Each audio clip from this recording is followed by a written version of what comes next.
Сегодня у нас в меню жареная курица по-корейски.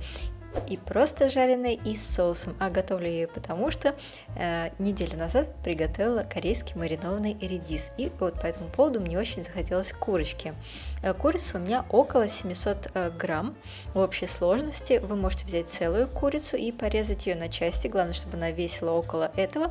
Или же отдельные любимые вами части, как это сделала я. Ножки и филе. Курицу нужно хорошо промыть и очистить ее от всех ненужных частей, дать воде с нее стечь и затем необходимые части нарезать, например, филе кусками среднего размера. Если куриные ноги очень объемные, то тогда их тоже лучше немного надрезать. Когда у нас курица подготовлена, мы ее должны посолить и поперчить. В данных пропорциях пол столовой ложки соли и черный молотый перец 1/3 столовой ложки. У меня разложены ножки и филе в отдельной емкости, просто так с ними будет удобнее работать. Заложив эти специи, мы должны хорошо курицу с ними перемешать. И если у нас есть такая возможность, то мы настаиваем мясо в холодильнике 1 день или полдня. Но это если у нас есть время, времени нет, тогда можно приступать к остальному процессу прямо сразу. Далее нам нужно будет молоко в общей сложности 200 мл. Я просто это количество разливаю на обе имеющиеся у меня части курицы, на филе и на ножки. Замачиваем курицу в молоке на 20 минут. Это сделает мясо более мягким, избавит от запаха, и это тоже нужно нам для кляра. Теперь мы делаем кляр. Вообще в Корее используют специальную смесь для жарки, которая называется твигим кару, которую вы можете найти в корейских магазинах продуктовых товаров. Я заменяю эту смесь на смесь муки и крахмала, потому что не могу ее здесь купить. Вообще, в принципе, можно купить не именно только корейскую смесь, но и любой другой страны производства, но это должна быть специальная смесь для жарки. Итак, в моем случае это мука 60 грамм и картофельный крахмал 60 грамм. Можно использовать и кукурузный крахмал. В общем соотношении будет муки и крахмала 1 к 1. Хорошо их между собой перемешиваю до однородности и затем добавляем смесь муки и крахмала или смесь для жарки, если у нас таковая имеется, в объеме 120 грамм в молоко с курицей. И все теперь мы хорошо перемешиваем. Как я говорила, если у вас целая курица, можно это сразу целиком всю курицу, не раскладывая по отдельным емкостям, вместе и замачивать и перемешивать.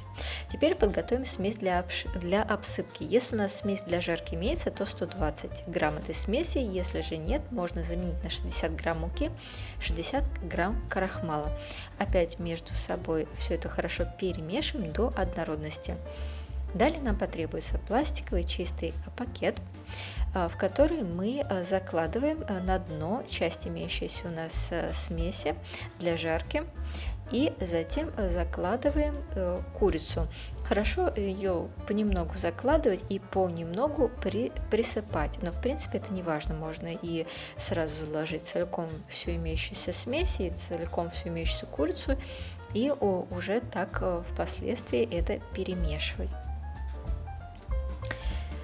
Засыпав сверху оставшейся смесью, мы хорошо и плотно затягиваем пакет, чтобы из него ничего не высыпалось, но чтобы в нем осталось пространство для встряхивания. И хорошо встряхиваем, пока вся курица не покроется этой обсыпкой. Затем выкладываем курицу временно на тарелку. Когда вынимаем, то немного стряхиваем излишки имеющиеся у нас обсыпки. И пока что отставляем подготовленную курицу в сторону. Нам нужно подготовить соус, но в том случае, если, конечно, вы хотите сделать часть курицы с соусом. Для соуса нам потребуется следующее. Соевый соус 3,5 столовые ложки. Заливаем на сковороду. И затем молотый чеснок 65 грамм. Здесь у меня немного больше, потому что я люблю чеснок, кладу немного больше. И также кетчуп 75 грамм, обычный томатный кетчуп, не берите острый кетчуп, потому что мы будем все равно добавлять еще молотый красный перец чили. Корейский перец чили менее острый, если европейский, то он более острый, как у меня. Поэтому я кладу в данном случае 3 столовые ложки. Еще нужно добавить пасту кучуджан, если она у вас есть, пропорции приведены в описании под видео. У меня нет, я пропускаю. 50 грамм сахара также кладу и сироп. Я использую сироп агавы. В Корее используют кукурузный сироп, или можно также мед. 220 грамм у нас. Все это мы закладываем и готовим все это вместе на среднем огне, помешивая. Вся эта масса, она должна немного загустеть. Но главное то, что мы доводим эту массу до кипения. И как только она закипит, то мы выключаем огонь и снимаем соус с огня. На этом приготовление соуса закончено и можно приступать к жарке. Нам потребуется растительное масло 1,5 литра. И мы должны его нагреть до 160-170 градусов. Как проверить, что масло нагрелось, градусника нет? Возьмите кляр, бросьте его в масло.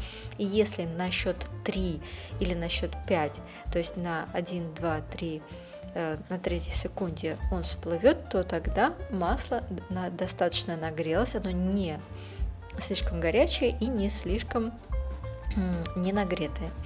То есть нагрето так, как надо, и можно закладывать курицу для жарки. Жарим мы курицу дважды. В первый раз мы жарим ее 7 минут. Курица также должна позолотиться и всплыть. Вы можете ее периодически двигать, чтобы она не прилипала друг к другу. Мы должны также давать стечь маслу, поэтому желательно, чтобы вы положили на дуршлаг или на железное сито, чтобы масло после жарки стекало. Как я поступила с ножками, точно так же поступаю с филе. Если у вас есть большая емкость, большая кастрюля, которую не жалко, чтобы в ней жарить, то можете заложить прямо-таки все сразу. У меня емкость маленькая, я закладываю части и жарю их по отдельности. Когда мы пожарили курицу в первый раз, мы затем нагреваем масло снова и жарим ее во второй раз, но уже буквально 1-2 минуты. И после второй жарки мы опять даем стечь излишком масла, кладем пожаренную курицу, например, на железное сито, чтобы масло с нее стекло.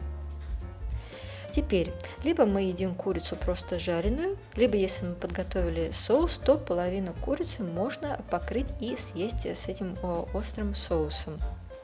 Тогда мы просто закладываем курицу в глубокую емкость, добавляем соус к курице и перемешиваем курицу с соусом. Здесь, конечно, уже нужно использовать перчатку. Хорошо перемешав курицу с соусом, мы ее сервируем к столу.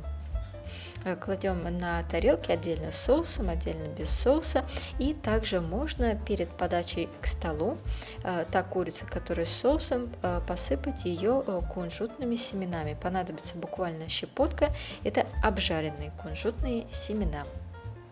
И мы имеем с вами два блюда. Курицу без соуса и курицу с соусом. И, как я и говорила, у меня есть корейский маринованный редис, из-за которого мне очень захотелось вот этой самой жареной курочки. Эти два блюда, они созданы друг для друга, и корейский маринованный редис является идеальной закуской для жареной курочки. Если вы пойдете в рестораны в Корее, где подают жареную курочку, то вы обязательно увидите на столе этот маринованный редис, который будет вам подаваться к этой курочке. Они реально хорошо балансируют друг друга по вкусу. Поэтому советую приготовить и то, и другое, и съесть это вместе, потому что это идеальное сочетание. Надеюсь, вам было интересно. Лайкайте, подписывайтесь, делитесь этим видео. И здесь в конце еще раз приведен способ приготовления и ингредиенты.